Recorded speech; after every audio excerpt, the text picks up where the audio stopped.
नमस्कार, आप देख रहे हैं मातृभूमि में आपके साथ शोभना यादव। मातृभूमि की शुरुआत इस समय की बड़ी खबर से और बड़ी खबर गुजरात से। गुजरात में प्रधानमंत्री मोदी का काफिला जब अहमदाबाद से गांधीनगर जा रहा था तब प्रधानमंत्री मोदी ने एक एम्बुलेंस को रास्ता देने के लिए अपने काफिले को रोक दिया।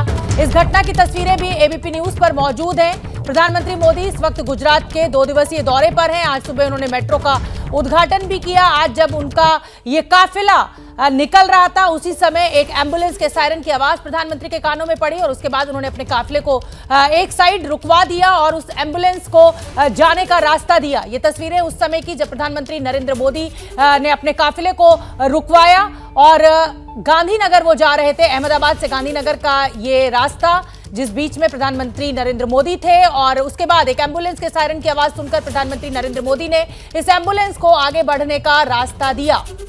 तो पीएम का काफिला रुका। हालांकि प्रधानमंत्री नरेंद्र मोदी का काफिला कभी रुकता नहीं है। सिक्योरिटी की वजह से उस काफिले को बढ़ने दिया जाता है, लेकिन खुद प्रधानमंत्री नरेंद्र मोदी ने एम्बुलेंस को रास्ता देने के लिए अपने काफिले को रुकवाया। और ये तस्वीरें उसी वक्त की। अहमदाबाद से गांधीनगर जा रहा था ये पूरा का पूरा काफिला। प्रधानमंत्री नरेंद्र मोदी की गाड़ियों का ये पूरा काफिला था और जैसे ही एम्बुलेंस के सायरन की आवाज प्रधानमंत्री नरेंद्र मोदी के कानों में पड़ी उस पूरे काफिले को रोक दिया गया और एम्बुलेंस को रास्ता दिया गया। हिरेन राजगुरु हमारे साथ हमारे रिपोर्टर जुड़ रहे हैं ज्यादा जानकारी लिए हुए। और हिरेन, ये प्रधानमंत्री नरेंद्र मोदी के काफिले को सिक्योरिटी की वजह से रोका नहीं जाता है, लेकिन खुद प्रधानमंत्री नरेंद्र मोदी ने अपने इस काफिले को रुकवाया ताकि एम्बुलेंस को रास्ता दिया जा सके।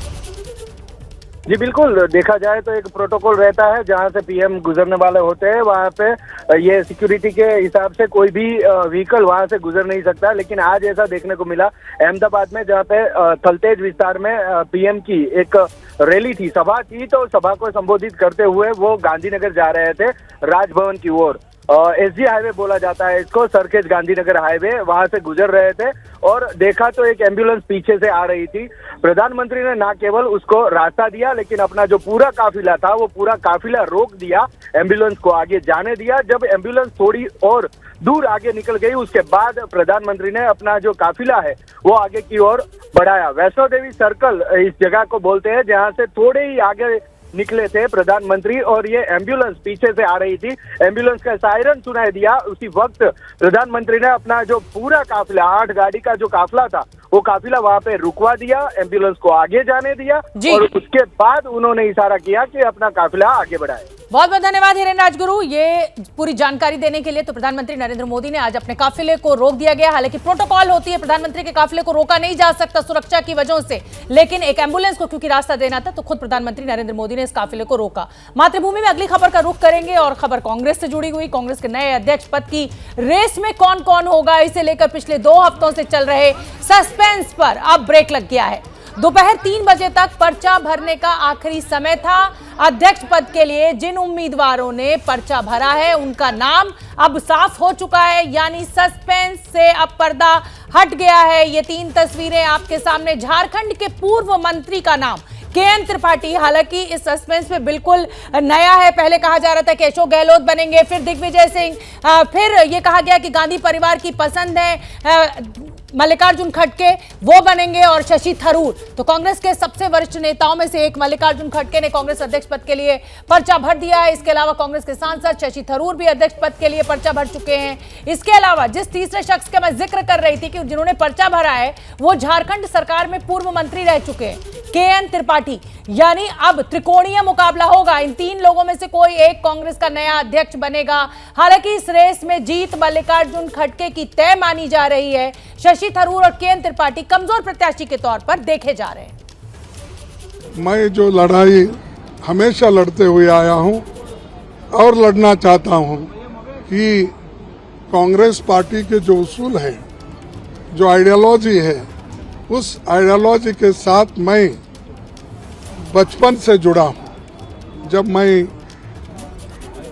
8th 9th में पढ़ता था तब मैं पर्चे बांटता था, दीवारों पे लिखने की कोशिश करता था। कांग्रेस पार्टी के सभी नेताओं ने आशीर्वाद करके अपने गुड विशेस मेरे साथ रख के आज मुझे कांग्रेस प्रेसिडेंट के लिए ये नामांकित किया गया है। तो मल्लिकार्जुन खड़गे राज्यसभा में नेता विपक्ष हैं। मल्लिकार्जुन खड़गे को टक्कर देने के लिए कांग्रेस के शशि थरूर मैदान में हैं। भले ही उनकी उम्मीदवारी कमजोर मानी जा रही हो, लेकिन वो उत्साहित नजर आ रहे हैं। कश्मीर से केरला तक, पंजाब से नागालैंड तक, उत्तर प्रदेश से तमिलनाडु तक 12 राज्यों के कांग्रेस कार्यकर्ताओं ने हमें मदद की है और मैं इस समर्थन से पार्टी को भी दिखाना चाहता हूं कि मेरी आवाज एक व्यक्ति की आवाज नहीं है। मैं अकेला चला था, जैसे मैंने मजरू सुल्तानपुरी के प्रसिद्ध शायरी को कोट करके आपको दिखाया था। मैं अकेला चला था, लेकिन लोग आते रहे, चलते मेरे साथ और कारवां बनते गए। तो अकेला चला था और काफिला बनता चला गया। शशि थरूर को आपने सुना। और आखिरी वक्त तक नामांकन भरने की रेस में चल रहे राजस्थान के मुख्यमंत्री अशोक गहलोत का कहना है कि शायद शशि थरूर अपना नाम वापस ले लें। क्या बिना चुनाव के सर्वसम्मति से कांग्रेस अध्यक्ष चुनने की तैयारी चल रही है?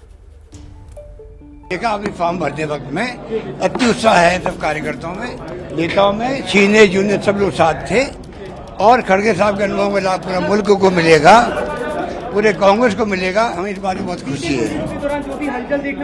वो हलचल सब समाप्त हो गई है, सब एकजुट हैं आराम से। अभी तो विड्रॉल की टाइम और बाकी है। हो सकता है कोई विड्रॉ कर जाए, शशि थरूर जी विड्रॉ भी कर सकते हैं, कोई नहीं कर सकता। नहीं, मैं उम्मीद नहीं कर, मैं एक बता रहा हूँ आपको।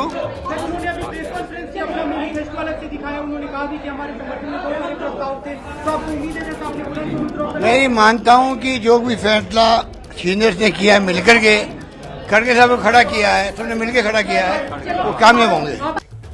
तो इसी बड़ी खबर पर हमारे साथ हमारे रिपोर्टर जैनेंद्र जुड़ रहे हैं। जैनेंद्र लगातार कांग्रेस को कवर कर रहे हैं और अब जो लोग रेस में हैं, क्या वो चुनाव लड़ेंगे या नामांकन वापस लेंगे, यही बड़ा सवाल है। तो जैनेंद्र, क्या जवाब इस सवाल का आप मिलते हुए देख रहे हैं? क्योंकि आज अशोक गहलोत ने कह दिया कि शशि थरूर हो सकता है कि अपना नामांकन वापस ले लें, और दिग्विजय सिंह क्यों अपने कदम उन्होंने पीछे कर लिए, क्या वजह निकलकर सामने आ रही है? देखिए, ये सब कुछ कहीं ना कहीं सोची समझी रणनीति के तहत हुआ है। अशोक गहलोत पहले उम्मीदवार थे कांग्रेस अध्यक्ष के तौर पर, जिनको कि आगे किया गया था, लेकिन राजस्थान की सियासत की वजह से वो नाम पीछे रह गया। इसके बाद दिग्विजय सिंह का नाम आया, लेकिन मल्लिकार्जुन खड़गे राहुल गांधी की पसंद शुरू से रहे और मल्लिकार्जुन खड़गे का नाम अंदर खाने तय था। सबसे आखिरी में उनका नाम जो है वो आगे किया गया। और आप खुद समझिए कि दिग्विजय सिंह का बयान है कि कल शाम जब वो माफ करिए कल दोपहर जब वो खड़गे से मिले, तब खड़गे ने उनसे ये कहा उनके मुताबिक कि वो अभी नामांकन को लेकर के उनकी स्थिति स्पष्ट नहीं है। और सुबह जाकर के उन्हें मीडिया से पता चला कि खड़गे नामांकन दाखिल कर रहे हैं। तो खड़गे का नाम अंदर खाने तो तय था, लेकिन नाम बाहर नहीं हुआ था। अंतिम समय में खड़गे का नाम आगे आया और फिर दिग्विजय सिंह ने अपना नाम वापस ले लिया। गहलोत तो पहले ही ले चुके थे। शशि थरूर सबसे कंसिस्टेंसी उन्हीं ने दिखाई है। काफी पहले वो अनाउंस कर चुके थे कि वो नामांकन दाखिल करेंगे, उन्होंने किया है। गहलोत कह रहे हैं कि वो नाम वापस ले लेंगे। मुझे लगता नहीं है, क्योंकि शशि थरूर ने जिस जोश खरोश के साथ और ढोल नगाड़ों के साथ और जिस तैयारी के साथ उन्होंने नामांकन किया है, बेशक वो बहुत मुकाबले में वो कहीं नजर ना आ रहे हो खड़गे के, लेकिन वो चुनाव लड़ेंगे जरूर और कहीं ना कहीं इसके जरिए वो इतिहास में अपना नाम भी दर्ज करा लेंगे। और जहां तक एक के.एन. त्रिपाठी जो झारखंड से नेता हैं, उन्होंने भी पर्चा भरा है। देखना होगा कि उनका पर्चा क्या पहले स्वीकार होता है, क्योंकि उसमें जो 10 प्रस्तावक हैं वो सभी प्रस्तावक वैलिड हैं या नहीं। पहले उस प्रक्रिया से गुजरना होता है नामांकन पत्रों को, और इसके बाद फिर नाम वापसी की प्रक्रिया 8 तारीख तक है। तो देखना है कि थरूर और त्रिपाठी 8 तारीख तक नाम वापस लेते हैं या नहीं। कह रहे हैं जैनेंद्र, शशि थरूर ने जरूर उत्साह और जोश दिखाया हो, लेकिन खड़गे जो है वो मजबूत उम्मीदवार लग रहे हैं, क्योंकि गांधी परिवार का साथ उनके साथ है, ऐसा कहा जा रहा है। गुजरात में चुनाव है और प्रधानमंत्री नरेंद्र मोदी 2 दिवसीय गुजरात दौरे पर है। आपको याद होगा कि कुछ दिन पहले अरविंद केजरीवाल एक ऑटो वाले के घर खाने पर पहुंचे थे और सुरक्षा को लेकर पुलिस वालों से भिड़ गए थे। आज वही ऑटो वाला प्रधानमंत्री मोदी के कार्यक्रम में शामिल हुआ। एबीपी न्यूज संवाददाता विकास भदौरिया ने जब इस ऑटो वाले से पूछा तो सुनिए क्या जवाब दिया, बेहद दिलचस्प जवाब। आज ये विक्रम जिन्होंने अरविंद केजरीवाल को अपने घर बुलाकर खाना खिलाया, वो प्रधानमंत्री नरेंद्र मोदी की रैली में पहुंचे हुए हैं। समझते हैं कि ये यू टर्न क्यों आया भाई? आप तो अरविंद केजरीवाल को खाने पे बुला रहे थे और आज बीजेपी की रैली में है। तो हम पहले से ये मोदी साहब के ही आशिक है, और पहले से मोदी साहब को ही वो करते आए हैं, और मैं जब से वोट डालना सीखा हूँ वो मोदी साहब को ही देते हैं हम पहले से। हमारी पूरी कॉलोनी जो है घाटलोरिया वार्ड में दंतानी नगर देवी पूजक सोसाइटी, हम सब भाजपा को ही वोट देते हैं। और जो आप अरविंद केजरीवाल के कार्यक्रम में क्यों गए थे और फिर खाने पे क्यों बुलाया? तो उसमें कार्यक्रम में जो हमको यूनियन तरफ से बुलाया था उसमें मुझे कुछ मालूम नहीं था कि कौन सी यूनियन? जो रिक्शा चालक एकता यूनियन है उन लोगों ने हमको बुलाया था उधर। मुझे कुछ मालूम नहीं था कि यहाँ केजरीवाल सर आ रहे हैं। सिर्फ हमको यूनियन की जो महंगाई की उसकी मीटिंग होती है ना, वही नॉर्मली मीटिंग में बुलाया था, और वहाँ जाके पता चला कि केजरीवाल सर आए।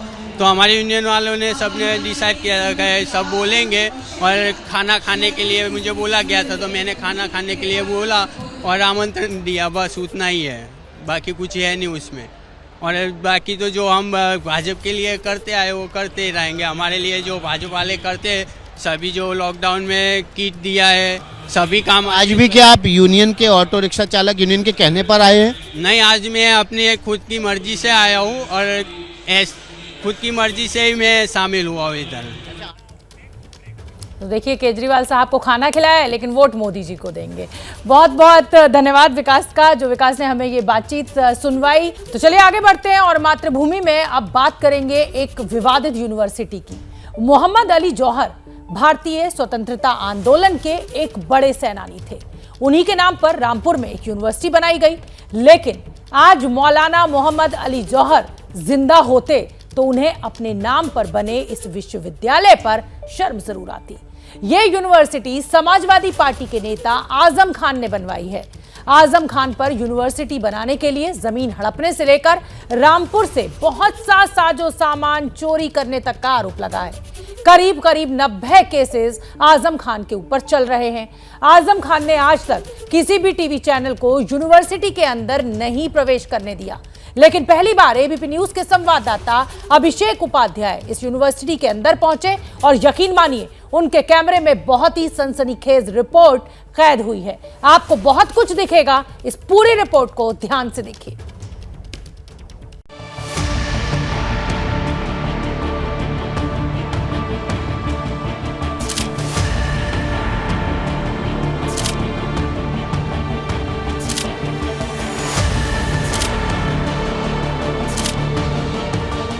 मैं किताब चोर हूं और मैंने एक विश्वविद्यालय बना लिया, बच्चों के स्कूल बना लिए। दुनिया मुझे इस नाम से याद रखेगी। आज से 3 साल पहले आजम खान ने भले ही ये बात तंज में बोली हो, लेकिन ये सब कुछ सच निकला। पिछले हफ्ते जब जौहर यूनिवर्सिटी की दीवारों पर हथौड़ा चला तो किताबों के ढेर मिले। पुरानी किताबें, पांडुलिपियां, कुरान और रामायण तक मिली। दीवारें तोड़ के मतलब पवित्र कुरान की किताबें बोरे में भर के रखी हुई हैं। रामायण भी थी, रामायण भी रखी हुई थी उसमें, रामायण भी थी और कुरान भी थी, बहुत सारी बहुमूल्य किताबें थी। रामायण भी काफी पुरानी पांडुलिपि रामायण, पांडुलिपि हैं, पुरानी हैं। किताबें चोरी होने की शिकायत रामपुर के ही आलिया मदरसे ने की थी, जिसके बाद पुलिस ने ये छापा मारा। ऐसे ही एक छापे में एक सफाई करने वाली मशीन भी बरामद हुई थी।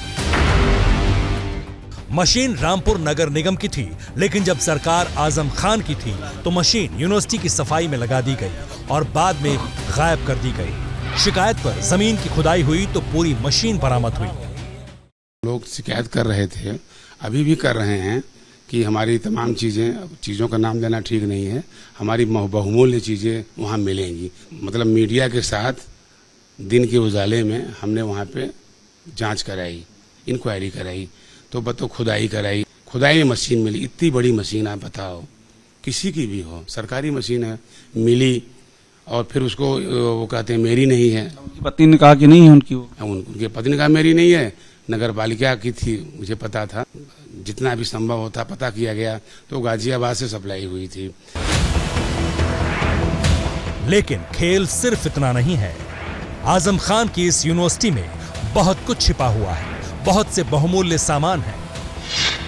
पुलिस को यूनिवर्सिटी में एक तिजोरी की तलाश है। पुलिस को आजम खान की यूनिवर्सिटी में बेशकीमती सामान की तलाश है।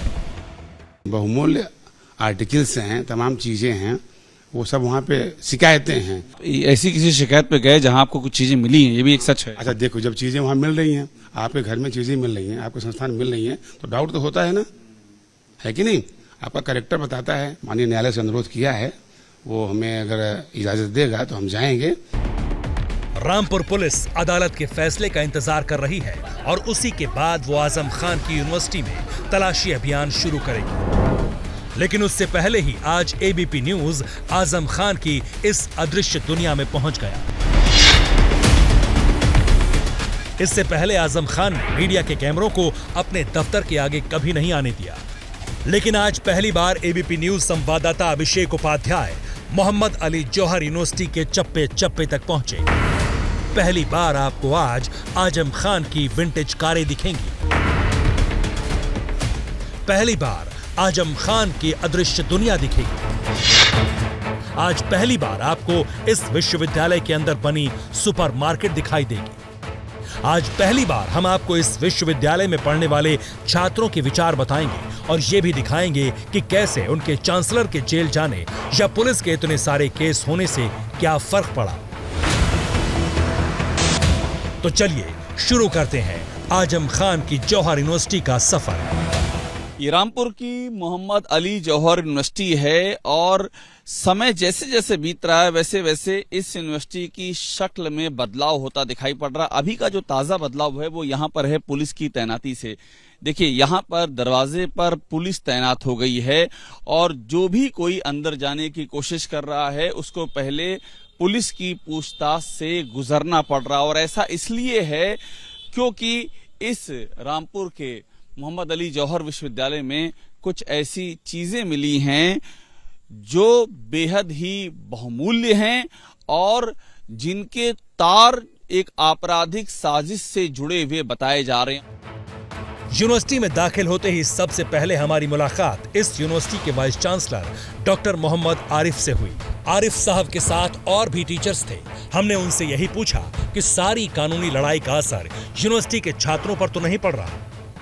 साइंस फैकल्टी और लॉ फैकल्टी और फार्मेसी के ये सब चल रहा है आपका? साइंस फैकल्टी, लॉ, फार्मेसी सब चल रहा है? क्लासेस रेगुलर 9:30 to 4:30 चल रही हैं, प्रैक्टिकल क्लासेस चल रहे हैं। बाहर चर्चा हो रही है कि जांच पड़ताल, कोई असर नहीं? शिक्षा और राजनीति दो अलग विषय हैं। हमको एकेडमिक पावर दी गई है। पूरा विश्वविद्यालय का एकेडमिक कार्यक्रम सुचारू रूप से चल रहा है। हाँ, चूंकि हमारे पास पुलिसकर्मी हैं, उससे डर से कुछ बच्चे हमारे नहीं आते। कई अध्यापक गण हमारे डर से नहीं आ रहे हैं और रिजाइन भी कर चुके हैं। यहाँ पढ़ाने वाले टीचर्स का भी यही मानना है कि पढ़ाई चल रही है और अच्छी चल रही है। जो परिस्थितियों से हम लोग गुजर रहे हैं, पहले तो थोड़ा सा इस पर असर था, पढ़ाई पे पड़ रहा था, लेकिन अब जो है जागरूक हो चुकी है। जो हमारे जो है स्टूडेंट्स हैं वो जागरूक हो चुके हैं, तो वो अब स्ट्रांग हैं और वो पढ़ रहे हैं और हम पढ़ा रहे हैं। सर चीज़ें तो अभी बिल्कुल ठीक चल रही हैं और आई होप सो आगे भी ऐसे अच्छी चलती रहेंगी। बीच में थोड़ा सा, जैसे कि मैम ने कहा, थोड़ा सा माहौल डिफरेंट हो गया था, but as it is said, when the going gets tough the tough get going. We are strong enough और हम चैलेंजेस को फेस करना जानते हैं। इसके बाद वाइस चांसलर आरिफ साहब पूरी यूनिवर्सिटी दिखाने के लिए हमारे संवाददाता अभिषेक उपाध्याय को लेकर आगे बढ़े।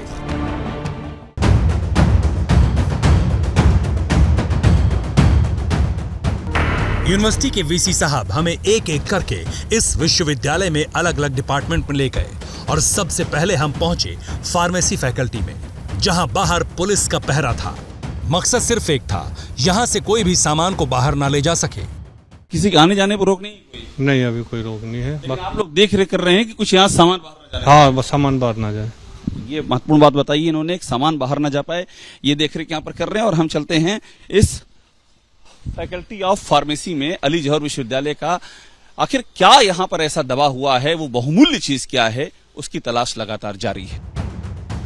इसके फौरन बाद हमारी टीम जौहर विश्वविद्यालय की लॉ फैकल्टी में पहुंची कैमरे के साथ।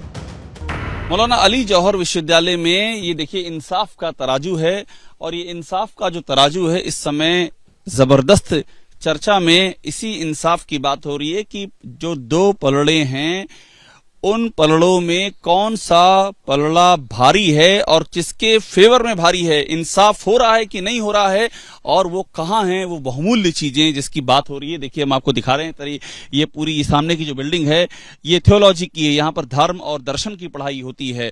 और चूंकि इंसाफ के तराजू को हमने दिखाया है, तो आपको जो अगली इमारत हम दिखाने जा रहे हैं ये है फैकल्टी ऑफ लॉ, वहां लिखा हुआ है। हम अंदर पहुंचे तो बच्चे जा चुके थे, लेकिन लॉ फैकल्टी के क्लासरूम में बहुत दिलचस्प तस्वीर भी दिखी। अंदर हमें एक मूड कोर्ट मिली, वो कटघरा भी मिला जिसमें इन दिनों यूनिवर्सिटी के चांसलर ही कैद हैं। यहाँ टीचर से बात करने पर हमें पता चला कि इन्होंने आपदा को अवसर बना लिया है, यानी पुलिस और जो भी कानूनी कार्रवाई हो रही है उसी का उदाहरण देकर यहाँ बच्चों को पढ़ाया जा रहा है। हमारे प्रधानमंत्री भी कहते हैं कि चीज़ों को अपॉर्चुनिटी में कन्वर्ट कीजिए, तो हम लोग इस चीज़ को एक अपॉर्चुनिटी के तौर पे लेते हुए अपने बच्चों को वो सारी प्रोसीडिंग्स सिखाने की कोशिश कर रहे हैं जो इस वक्त पुलिस की चल रही हैं, और हमें प्रैक्टिकल करने का बड़ा अच्छा मौका मिल गया है इस वक्त। यहाँ के विद्यार्थियों को प्रैक्टिकल चीजें दिखाई जा रही हैं कि कैसे पुलिस आती है, कैसे छानबीन होती है, उसके पीछे की जो विधिक प्रक्रिया है वो क्या होती है, वारंट कैसे लिया जाता है, एक एक चीज समझाई जा रही है। तो यहाँ की छानबीन को भी यहाँ के संकाय ने अवसर में तब्दील कर दिया है। एबीपी न्यूज का कैमरा पहली बार जौहर यूनिवर्सिटी के अंदर घूम रहा था और इसी सिलसिले में हम साइंस फैकल्टी में पहुंचे। वहां हम एक क्लास में पहुंचे और टीचर से बात की तो उनका भी दावा है कि यूनिवर्सिटी में हो रही कानूनी कार्रवाई से पढ़ाई पर कोई फर्क नहीं। लेकिन एक टीचर ऐसे मिले जिनका मानना है कि पुलिस को देखकर बच्चे घबराते। आप लोगों पर क्या असर है? देखिए, इसमें असर ये है कि जैसे मान लीजिए पुलिस होती है तो थोड़ा बहुत तो इंसान पे मेंटल प्रेशर आता है, लेकिन क्योंकि हम एकेडमिशियन हैं और यहाँ हमारा काम जो है बच्चों को क्लासेस लेना है, प्रैक्टिकल कराना है। साइकोलॉजिकल कोई आपको दिक्कत तो नहीं हो रही है क्योंकि यहाँ पुलिस अंदर है? तो नहीं है, लेकिन ऐसा लगता है कि बच्चे कुछ थोड़े सारे घबराते भी हैं अलगा सारा देख करके। इसी साइंस फैकल्टी से कुछ छात्राएं पीएचडी भी कर रही हैं। वो पिछले कई वर्षों से इसी विश्वविद्यालय में पढ़ रही हैं। इनका भी मानना है कि आजम खान पहले तो दिखते थे लेकिन अब नजर नहीं आते। उस समय जब 2013-14 से आप हैं, उस समय तो आजम साहब फ्रिक्वेंटली आते होंगे, अभी 2017 के बाद से थोड़ा कम हो गया? जी थोड़ा बहुत होगा आपको जो चीज। जी बहुत ज़्यादा, काफ़ी उनकी हेल्थ इशू भी रहा है काफ़ी सारा, तो उसमें काफ़ी कम। इम्प्रिजनमेंट वाला मामला भी जी उसमें तो बिल्कुल बहुत कमी से मतलब आना जाना रहा है उनका। अखबार में ढूंढती हैं यूनिवर्सिटी में बारे में आज नया क्या छप गया है? नहीं सर, हम तो नहीं ढूंढते क्योंकि जो चीज़ हमारे लिए अच्छी है वो अच्छी है। अब बारी थी जौहर यूनिवर्सिटी के मेडिकल साइंस इंस्टीट्यूट की पड़ताल करने की, जिससे कुछ दिनों पहले पुलिस ने बहुमूल्य किताबें बरामद की थी। इन दीवालों को जब तोड़ा गया तो इससे जो है बहुमूल्य पांडुलिपियां निकली। ये जो बहुमूल्य पांडुलिपियां हैं ये सैकड़ों साल पहले पुरानी बताई जा रही हैं और इनकी हर लिहाज से जो भौतिक कीमत और साथ में जो इनका एक जो दार्शनिक और आध्यात्मिक महत्व वो भी बहुत ही ज्यादा विशद है। देखिए एक और आगे हैं हम, ये दूसरा है, ये दूसरा हिस्सा है जहां पर मैं कोशिश करूंगा इसके भीतर जाने की ताकि आपको यहाँ की तस्वीर भी दिखा सकूं। ये देखिए, इसकी भी ये जो दीवार तोड़ी गई है और ये भीतर का ये तस्वीर है, और जो दीवारें हैं जो तमाम और जगहें हैं वहाँ पर ऐसी ही बहुमूल्य चीज़ें हो सकती हैं। हमारे साथ वीसी साहब यहाँ मौजूद। वीसी साहब आइएगा इधर। अब जैसे कि ये जो दीवार तोड़ी गई, ये वो दीवार, इसमें बहुमूल्य पांडुलिपियां निकली हैं। तो मैंने तो देखा भी नहीं, आपसे बता दिया कि मैं 13 जून को ज्वाइन किया हूँ। ऐसा है क्या कि बहुत ही बहुमूल्य खजाना भरा पड़ा है इसके भीतर? तो नहीं लगता है। आप वाले तोड़ी जाएं, खुदाई की जाए तो वो निकले बाहर। मैं एक वैज्ञानिक डीआरडीओ से आया हूँ, मैं तय कहूँगा कि मुझे तो ऐसा कुछ नहीं लग रहा है कि बहुत बहुमूल्य इसमें हीरा मोती या कुछ ऐसे हो सकता है। तिजोरी ऐसी बातें भी आ रही, तिजोरी वो तो अब तो कुछ समझ में नहीं आ रहा कि क्या हो सकता है, लेकिन हाँ कहीं डाउट है तो आप देख लें, आप भी आए देख लें, दिखा दें। जिस तिजोरी की बात अभिषेक उपाध्याय ने की उसकी तलाश भी रामपुर में पिछले कई सालों से हो रही है, क्योंकि रामपुर नगर पालिका से ये तिजोरी चोरी हो गई थी। अब शक है कि वो भी इसी यूनिवर्सिटी में कहीं छिपा कर रखी गई। काफ़ी साल पहले जो नगर पालिका की तब अध्यक्ष जो थी रेशमा भी, उनके समय में नगर पालिका रामपुर से तिजोरी और काफ़ी सारा सामान चोरी किया गया था। उसकी कंप्लेंट होती है, कंप्लेंट होने के बाद उसको जब ढूंढा जाता है तो फिर उस केस को तब बंद कर दिया जाता है। तो अभी कुछ दिन पहले नगर पालिका जो पूर्व अध्यक्ष थी वो हमारे मुरादाबाद के कमिश्नर हैं, उनसे वो मिली थी और उन्होंने इस बात का शक जताया था कि वो तिजोरी जौहर यूनिवर्सिटी में हो सकती है। और वो शक इस बात पे जताया था कि इस 15 दिनों के समय में उस यूनिवर्सिटी में जो हमारे रामपुर की ही धरोहर नहीं, पूरे देश की जो धरोहरें थीं, मदरसा आलिया की किताबें थीं, और वो किताबें मामूली किताबें नहीं, 500 साल पुरानी इसमें कुरान थी, वो वहाँ पर पाई गई है। आपको जानकर हैरानी होगी कि इस यूनिवर्सिटी में एक सुपरमार्केट भी है, जहां कोरोना काल से पहले यूनिवर्सिटी की क्लासेस चलती थी, लेकिन आगे इसे सुपरमार्केट में तब्दील कर दिया गया। और ये सब पहली बार किसी न्यूज चैनल के कैमरे पर आ रहा है। आजम खान की यूनिवर्सिटी में एक सुपरमार्केट है और वो सुपरमार्केट जो है उसका जो वास्तुशिल्प है, जो उसकी सुविधाएं हैं, वो बड़े बड़े जो मॉल हैं उनके भीतर जो सुपर मार्केट है उसको भी मात देती है। देखिए ये जो लिफ्ट है इसकी, ये बेहद ही खूबसूरत लिफ्ट बनाई गई है। अहम बात ये है कि ये जो सुपर मार्केट है इसकी जो लिफ्ट है फिलहाल आप उसके भीतर जा नहीं सकते हैं। उसकी भी एक वजह है, क्योंकि उसकी जिसके पास चाबी थी वो फिलहाल हिरासत में है। तो इसमें सुपरमार्केट और मास कम्युनिकेशन कुछ क्लासेस जी चल रहे हैं, लेकिन अभी चूंकि कोविड की वजह से सब बंद हो चुका है। सुपरमार्केट इसका पर्पस क्या है? पर्पस क्या है कि इसमें कुछ कोर्सेज चलाएंगे, बच्चों को एक अच्छा वर्ल्ड क्लास माहौल देंगे, इसमें कुछ लाइब्रेरी होगी, कुछ शॉपिंग सेंटर बनेंगे बच्चों के लिए। और अब देखिए कैसे एबीपी न्यूज के कैमरे में आजम खान की शानो शौकत भी कैद हुई है। ये विंटेज कारों का काफिला है जिसे एक कांच के दरवाजे के अंदर बाहर से ताला लगाकर रखा गया है। हम आपको दिखा रहे हैं अली जौहर विश्वविद्यालय की जो शान और शौकत है वो भी कैमरे में कैद हुई है। ये अली जौहर विश्वविद्यालय का कैंपस आप देख रहे हैं और कैमरा पैन करेगा तो आपको यहाँ पर विंटेज कारें दिखाई पड़ेंगी। बहुमूल्य विंटेज कारें यहाँ पर रखी हुई हैं इसी अली जौहर विश्वविद्यालय के कैंपस में। यहाँ पर ये जो तस्वीर है ये बताती है कि कितना कुछ इसमें ऐसा है जो कि बहुमूल्य की श्रेणी में आता है। पुलिस तफ्तीश भी कर रही है और ये ताला लगा हुआ, राजेश दिखाइएगा, ये यहाँ पर ताला लगा हुआ है, यानी कि इसके अंदर जाना मुमकिन नहीं है। लेकिन जब चूंकि बात चल रही है बहुमूल्य जो क्या क्या चीज़ें इसमें हैं, तो इसी कैटेगरी में हमको यहाँ पर ये विंटेज कारें भी दिखाई दे रही हैं। ऐसी कितनी और कारें यहाँ पर हैं, कब आई, कहाँ से आई, इनका मालिकाना हक किसके पास है, इस तरह की भी तफ्तीश यहाँ पर की जा रही है। और पुलिस इजाज़त चाहती कि उसको चप्पे चप्पे की तफ्तीश करने की इजाज़त मिले ताकि बहुत कुछ जो अभी तक छिपा हुआ है वो सामने आ सके। आजम खान केस के शिकायतकर्ता आकाश सक्सेना का शक है कि ये कारें रामपुर के नवाबों की हो सकती हैं, जिन्हें आजम खान ने जौहर यूनिवर्सिटी में छिपा रखा है। 5 से 7 वहाँ गाड़ियाँ हैं, ये पूछने वाला कोई नहीं है वो गाड़ियाँ आपके पास कहाँ से आई। वो तो उठा के अपना बिल दिखा देंगे कि हमने यहाँ से ली और यहाँ से ली, लेकिन ऐसा नहीं है। एक रामपुर क्लब था, उसकी बिलियर्ड टेबल्स हैं और न जाने ऐसी बहुत सारी चीज़ें जो ऐसी हैं जिसको भी जब जनता देखेगी, जब सामने आएगी तो जनता को दिखेंगी वो। कुल मिलाकर भले ही यूनिवर्सिटी में पढ़ाई सुचारू रूप से चल रही हो, लेकिन यूनिवर्सिटी में दफन इन राजों का खुलना भी बहुत जरूरी है और इसीलिए पुलिस यहाँ सर्च ऑपरेशन के लिए अदालत की परमिशन मांग रही है। लेकिन उससे पहले एबीपी न्यूज का कैमरा आजम खान की यूनिवर्सिटी का चप्पा चप्पा आपको दिखा चुका है। रामपुर से अभिषेक उपाध्याय की रिपोर्ट। जैसे ही घड़ी का काटा दोपहर 2:30 पे आए, बबीता जी का दिल सास बहू साजिश के लिए मचल जाए। और ये है इनकी बहू, पूरे दिन ऑफिस की टेंशन हो जाए गॉन जब ये करें अपना फेवरेट शो फ्री टाइम पे ऑन। इनकी तरह आप भी देखें अपना फेवरेट शो अपने टाइम पर और डाउनलोड कीजिए एबीपी लाइव ऐप अपने स्मार्ट टीवी पर।